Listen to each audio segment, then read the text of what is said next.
Hi, let's talk about Scheduler today. We are so excited that VipeCloud has added Scheduler into their list of features that we are able to offer to you. And so Scheduler is like a booking calendar that you can create right within VipeCloud and be able to share that link. It works great with our PinkSuccess LMS. There's lots of ways in which you can use this. And so I'm going to give you a quick run through of how to create your first scheduler, your first calendar, and a little bit about the different features on there. So first of all, from your VipeCloud account, you want to go ahead and over here on the left-hand side, you're going to click this lightning bolt where it says automations. From there, you're going to go down and see schedulers on there. So let's go ahead and click that. Now, you want to make sure that you have connected either a Google Calendar or a Microsoft Calendar. And there's a separate video on how to do that. So if you haven't done the Google Calendar yet, be sure to pause this video, go hop over and check out how to connect your calendar, and then come back over here and we'll get started on creating that scheduler. Okay, so to create your first scheduler, you can either click this green button here, or you can always create a scheduler from this button as well. So once you've created one, you'll have them here. This button won't be here, but this one will. So let's go ahead and click Create Scheduler. And for this one, we're going to select individual. This is for an individual appointment where you maybe have like one hostess. She can still invite friends to come and join, but you're just having one person book the appointment.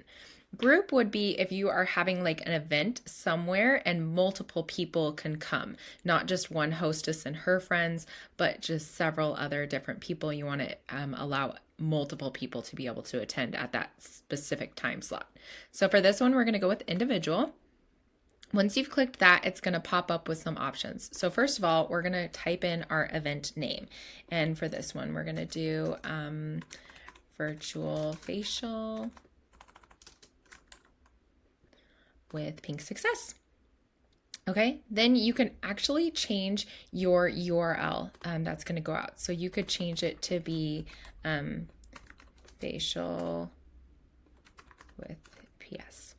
Okay, so whatever you wanted it to be, you can change that just so that it's nice and easy for you to be able to send and they know it's you.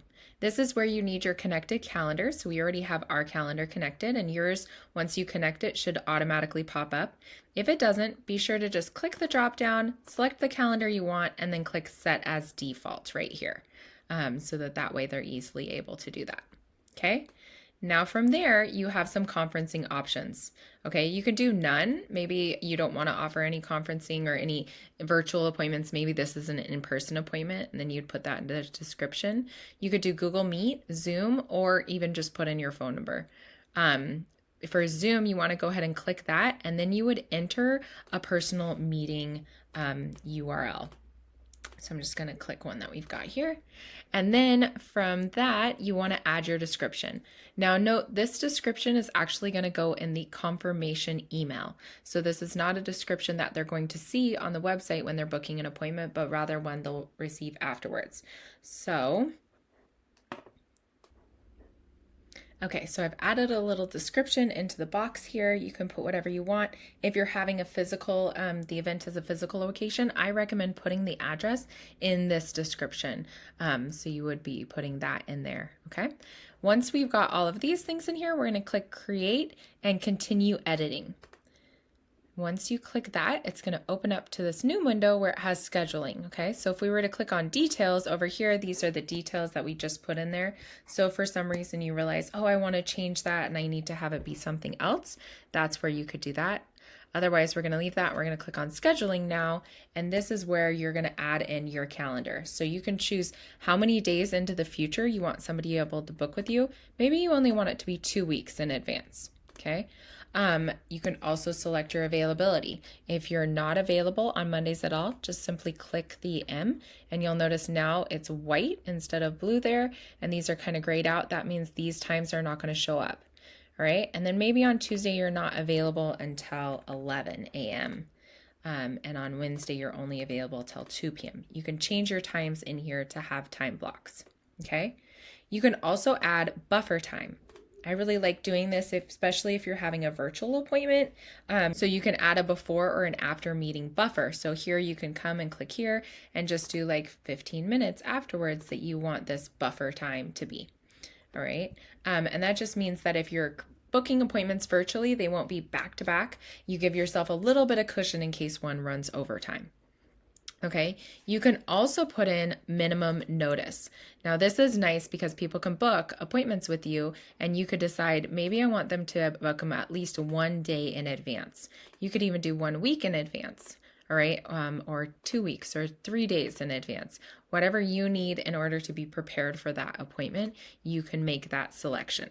Okay, so we'll leave that at 1 day. You can choose your daily limit. Maybe you only want to do 3 appointments a day. Then once 3 appointments are booked for that day, it'll block out your other times for that day. Even if you had like 6 time slots for a Tuesday, if 3 get booked, those other 3 will be automatically blocked out so that you're only doing 3 meetings per day. Right? I recommend using this invitee's time zone, especially if you're doing something virtually and people are in different time zones, makes it easy for them to book that appointment.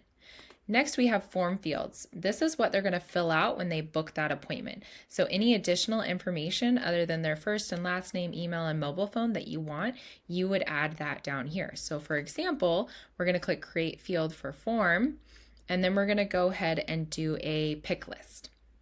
Okay, from here, it's going to pull this up, and I'm going to put in, what is your skin type? And then from there, we're going to add our options down here. So we're going to put combo oily, and then we're going to click the plus sign. We're going to put a little normal to dry, click the plus sign, and then we'll put, I don't know, and click the plus sign. So now when they're filling out this form, they're going to choose their skincare type, skin type. And there we see that right there. You can also decide if you want this to be a required question, or maybe you don't want it to be required, and you can uncheck this little toggle, and then that won't be a required question anymore. Now you can add multiples. There's different types of field types here, so you can kind of play around with that. Maybe you want them to do a text where you're saying, you know, what is your skincare concern? And you could just click save. And then now we have that down here where they can leave a text description. So you have different options for what you can choose within here that you're having them do. Then we're going to go to form details. Now here, this is where the last button that they click says schedule. You could change the design of it if you wanted so that it looks a little bit different. You could make it pink. The theme is kind of a default, so you could make it dark if you wanted to. And then be sure on this one, on the other pages, they auto save, but for this one, you want to make sure you click the save button once you've made these changes. And that's the same for this display thank you message. Once they've booked their appointment, it just says thank you. You could say, thank you for booking with me. Be to check email for more details. See you soon. And then once you've put whatever you want in there, you can click save, right? You could just leave it at thank you. You could put in some information in there. You could put your Mary Kay website in there, whatever you would like. Automations are already set, so they're going to get an email reminder 1 hour beforehand with that. And then for participants, this is when you have people who actually book. You'll see their first, last name, etc. here on the participants page. And then admin is where the information is going to be going to you.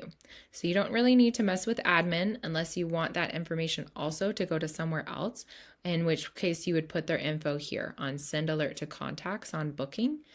So maybe you have like an assistant who sends out samples and you want them to be alerted when somebody books.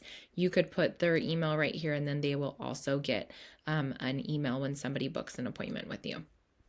Okay, but other than that, everything is done.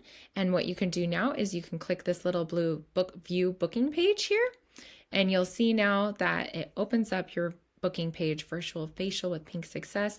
They can click on the date and time, and then you'll see what your form looks like for the questions that they're filling out. So I hope this is helpful. Be sure to hop in there, create your first scheduler, play around with it. Let us know if you have any questions or need any help with anything. We're happy to help. Thanks.